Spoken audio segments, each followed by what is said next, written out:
Assalamualaikum warahmatullahi wabarakatuh. Di antara tanda-tanda akhir zaman adalah kemunculan Imam Mahdi. Pada umumnya, umat Islam percaya akan kedatangannya. Hanya sebagian kecil yang tidak percaya karena meragukan kesohihan riwayat tentang Al-Mahdi. Terlepas dari pro kontra tentang kesohihan riwayat belakangan, ada kelompok yang menggunakan cerita kedatangan Al-Mahdi untuk mempengaruhi umat Islam agar mendukung gerakannya. Mereka meyakinkan umat Islam bahwa sekarang sudah akhir zaman. Akan terjadi banyak fitnah dan kekacauan. Umat Islam hanya punya dua pilihan, memilih menjadi pengikut Dajjal atau pengikut Al-Mahdi. Jika ingin selamat, umat Islam hendaknya bergabung dengan pendukung Al-Mahdi. Mereka sendiri mengaku merupakan calon pendukung Al-Mahdi ketika Al-Mahdi muncul. Untuk menyambut kedatangan Al-Mahdi, mereka menyusun kekuatan bersenjata agar ketika Al-Mahdi datang, mereka siap menjadi pendukung yang kuat. Mereka juga mengajak umat Islam pindah ke negara-negara yang mereka kuasai, seperti sebagian Suriah, dengan alasan hijrah ke negara Islam. Menurut mereka, hanya di sana keselamatan pada akhir zaman. Di sana Al-Mahdi akan turun memimpin dunia. Lalu seperti apa sebenarnya cerita tentang Al-Mahdi?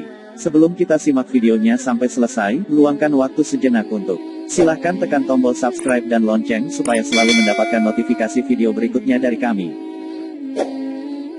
Keterangan datangnya Imam Mahdi bersumber dari hadis-hadis Nabi Muhammad Shallallahu Alaihi Wasallam. Di antara ahli hadis yang meriwayatkan hadis tentang Al-Mahdi adalah Abu Daud, Al-Tirmidzi, Ibnu Majah, Al-Hakim, Al-Tabrani, dan Abu Ya'la. Sanad hadis mereka sampai pada sejumlah sahabat seperti Ali bin Abi Thalib, Ibnu Abbas, Ibnu Umar, Tolha, Abdullah bin Mas'ud, Abu Hurairah, Abu Said Al-Khudri, Ummu Habibah, Ummu Salamah, Sauban, Qurrah bin Iyas, Ali Al-Hilali, Abdullah bin Haris bin Jazi. Sanad yang menghubungkan antara ahli hadis dengan para sahabat beraneka macam kualitasnya. Ada yang sahih, hasan, dan ada pula yang doif. Aun al-Mabud Syarah Sunan Abu Daud, jilid 11, halaman 243, menyatakan bahwa ada banyak sekali riwayat tentang Al-Mahdi.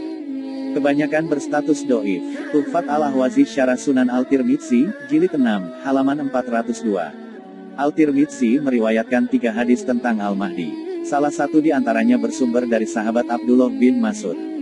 Dari Abdullah bin Mas'ud yang mengatakan bahwa Rasulullah Shallallahu Alaihi Wasallam bersabda, tidak kiamat dunia ini sampai seorang laki-laki dari ahli baitku menguasai bangsa Arab. Namanya sesuai dengan namaku. Hadis riwayat Al-Tirmidzi.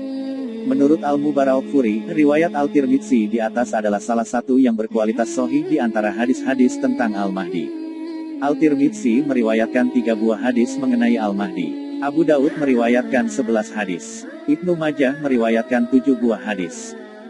Dari riwayat Al-Tirmidzi, dapat dipahami beberapa ciri Al-Mahdi. Pertama, berasal keturunan keluarga Nabi Muhammad Shallallahu Alaihi Wasallam. Kedua, dia akan menguasai bangsa Arab atau seluruh dunia Islam menurut sebagian penafsiran. Ketiga, namanya sesuai dengan nama Nabi Shallallahu Alaihi Wasallam. Muhammad bin Abdullah Ashim Abadi menyatakan bahwa munculnya Al-Mahdi di akhir zaman merupakan keyakinan umat Islam selama berabad-abad. Ciri-cirinya diantaranya, 1. Ia berasal dari ahli bait. 2. Kedatangannya akan menguatkan agama Islam. 3. Meratakan keadilan. 4. Diikuti umat Islam. 5. Menguasai negeri-negeri Islam. 6. Bernama Al-Mahdi.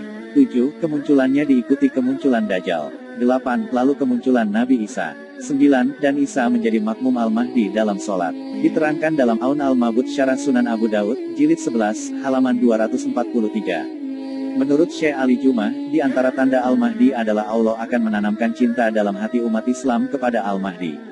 Ini adalah ciri yang penting untuk mengidentifikasi Al-Mahdi. Karena, telah banyak kelompok yang mengaku sebagai gerakan Al-Mahdi. Mereka meyakini pemimpinnya adalah Al-Mahdi. Padahal, mereka hanya membaca sebagian tanda-tanda Al-Mahdi. Tanda terakhir, yaitu dicintai oleh seluruh umat Islam, tidak terpenuhi.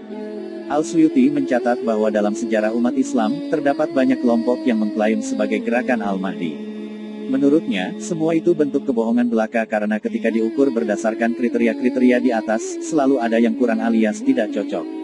Kelompok-kelompok tukang klaim tersebut mempermainkan dalil-dalil agama seperti anak-anak memainkan mainannya. Mereka berusaha mencocok-cocokkan ciri-ciri pemimpin serta kelompoknya dengan Al-Mahdi dan pendukungnya. Ciri tukang klaim tersebut, kata Al-Suyuti, adalah mereka membuat standar keimanan sendiri bahwa umat Islam yang mendukungnya sebagai mukmin dan yang menolak bergabung bersama mereka disebut kafir. Ciri lainnya, mereka berani membunuh para ulama. Al-Suyuti, Syarah Sunan Ibnu Majah, Jilid 1, halaman 300. Lalu, bagaimana sikap kita terhadap isu Al-Mahdi? Para ahli hadis menyepakati adanya hadis-hadis tentang Al-Mahdi. Sebagian di antaranya sahih, hasan, doif dan ada pula yang maudhu. Sekalipun kedatangan Al-Mahdi dapat diterima berdasarkan hadis-hadis Rasulullah Shallallahu Alaihi Wasallam, kita tidak dapat memastikan kapan Al-Mahdi akan muncul. Menyikapi fenomena penggunaan hadis-hadis Nabi Muhammad Shallallahu Alaihi Wasallam, dan khususnya berita tentang Al-Mahdi, untuk mendukung perjuangan kelompok tertentu, kita hendaknya berhati-hati agar tidak terjatuh dalam pusaran fitnah, konflik dan pertumpahan darah. Rasulullah Shallallahu Alaihi Wasallam mewasiatkan ketika menghadapi masa-masa fitnah, umat Islam hendaknya menjaga diri agar tidak terlibat di dalamnya. Semua ini hanya Allah dan Rasul-Nya yang tahu.